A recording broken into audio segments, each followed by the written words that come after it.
Del despojo a la represión. La verdad sobre Gil Tinoco y la comunidad El Bosque. La tierra prometida que nunca llegó. ¿Qué tal están todos? Espero estén teniendo un gran día lleno de muchas bendiciones y energía positiva.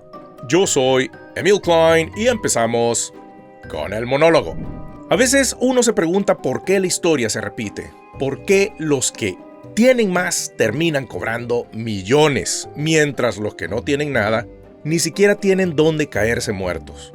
La canciller Juana Alexandra Gil Tinoco, alta funcionaria del gobierno salvadoreño, y su familia están reclamando más de $250 millones al Estado por tierras que les expropiaron en la reforma agraria de 1980. Más de 250 millones. ¿Por qué? Porque fueron propietarios, porque su apellido tiene peso, porque el sistema siempre termina recompensando al que ya tiene.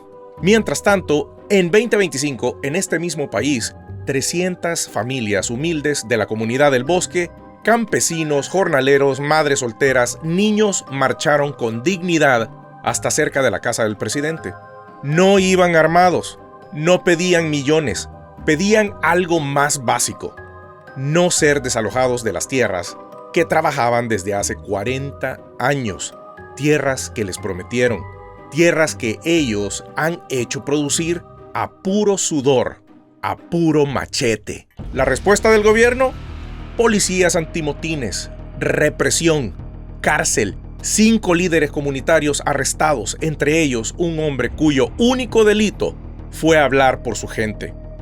Y uno no puede evitar preguntarse: ¿cuál es el crimen? Necesitamos una respuesta. No le pedimos riqueza, no le pedimos dinero, le pedimos una vivienda nada más. Ser pobre y protestar. Una vivienda para cada familia. Somos más de 300 familias, no somos poquitas. Molestar la vista del poder desde la acera. Pedir justicia mientras llevas huellas de tierra bajo las uñas. Lo más irónico de todo es que esta tierra por la que protestaban, esa tierra prometida, es la misma que un día fue expropiada a los poderosos para entregársela al pueblo.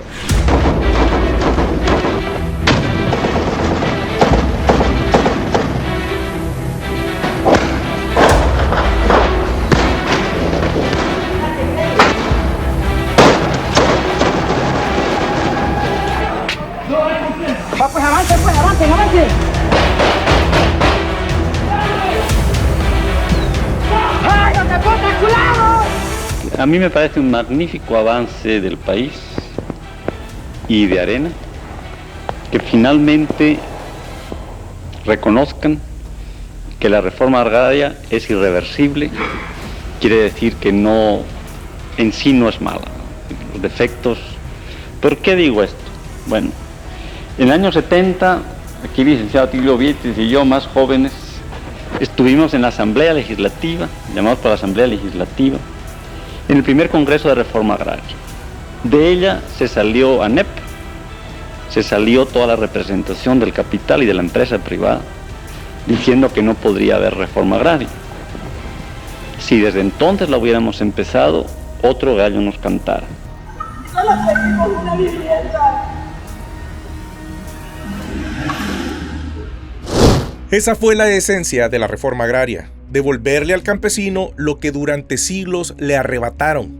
Pero el tiempo pasó y hoy vemos cómo la élite exige indemnizaciones multimillonarias, mientras los campesinos de verdad, los que viven la miseria, siguen esperando un papel que diga: esta tierra es tuya. Lo llaman progreso, lo maquillan como legalidad, pero no hay ley que sea justa si favorece al que tiene apellido y aplasta al que tiene hambre. Por eso es tan importante recordar la historia, porque no se trata solo del pasado, se trata del presente que estamos repitiendo con nuevos nombres y viejas injusticias. Si no entendemos de dónde vienen estas heridas, nunca vamos a entender por qué siguen abiertas. Alexandra Gil Tinoco quiere su compensación por lo que su familia perdió hace más de 40 años. La comunidad del Bosque solo quiere no perderlo todo hoy. Y en este contraste brutal es donde se ve una vez más de qué lado se inclina la balanza del poder en El Salvador. ¿Qué tienen en común una canciller multimillonaria, una comunidad campesina que está a punto de ser desalojada por la fuerza? La historia de El Salvador vuelve a repetirse, y esta vez con nuevos rostros, pero las mismas heridas.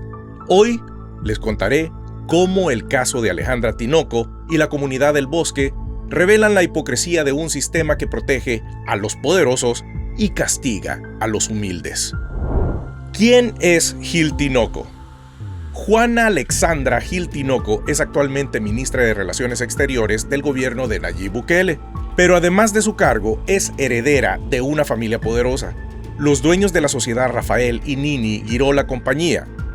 Esta empresa fue dueña de más de 2.400 hectáreas de tierra antes de la reforma agraria de 1980.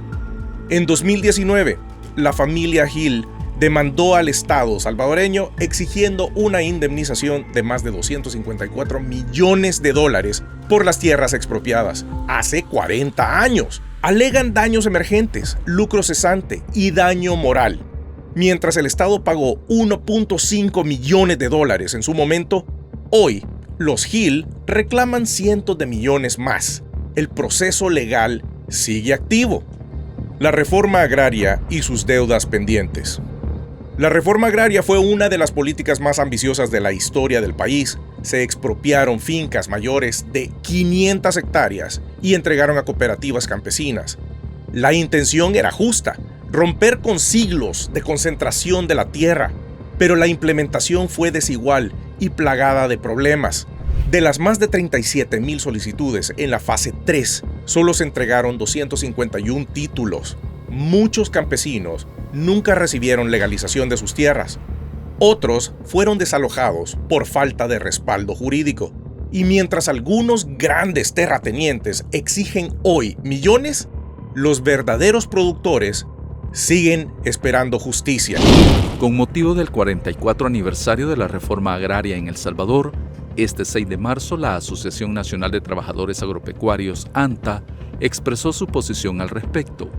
Carlos Rivera, secretario general de ANTA, destacó que la reforma agraria surgió como respuesta a la concentración de tierras en manos de grandes propietarios, lo cual desencadenó tensiones y conflictos sociales. Asimismo, Rivera hizo un llamado al gobierno sobre las tierras que actualmente no se encuentran en producción agrícola. Eso desembocó esa lucha con todo aquel proceso de organización antes del 80 y luego la entrega de las tierras mayores de 500 hectáreas a campesinos que vivían de colonos en esas haciendas y que las convirtieron en cooperativas, que formaron las cooperativas. Fueron más de 300 cooperativas que formaron, más de 300 haciendas que intervinieron a través de la Fuerza Armada, y fue así que se dio el proceso de la fase 1 de la reforma agraria. La comunidad El Bosque. La comunidad del Bosque en Santa Tecla habita sus tierras desde 1985, tras haber sido beneficiada por la reforma agraria. Allí viven más de 300 familias, pero hoy un acreedor privado reclama la propiedad con una supuesta deuda de $800,000. Un tribunal ordenó el desalojo. El 12 de mayo del 2025, estas familias marcharon pacíficamente cerca de la casa presidencial. Querían ser escuchadas, querían justicia. La respuesta fue brutal. Policía militar, represión, 5 líderes capturados. El gobierno respondió acusando a las ONG de manipulación y reviviendo la ley de agentes extranjeros para acallar la disidencia. Doble moral y el valor de la memoria. La familia Gil exige millones. La comunidad del Bosque pide sobrevivir. El Estado responde protegiendo a unos y reprimiendo a otros. Esta no es solo una contradicción, es una traición a la promesa de justicia social. Conocer esta historia es fundamental, no para quedarnos en el pasado, sino para entender por qué seguimos atrapados en él. La tierra en El Salvador nunca ha sido solo tierra. Es poder, es memoria y también es dignidad. ¿Cuántas veces más el campesino salvadoreño tendrá que defender lo que ya se había prometido? Hoy, como ayer, el conflicto sigue siendo por la tierra, pero también por la verdad.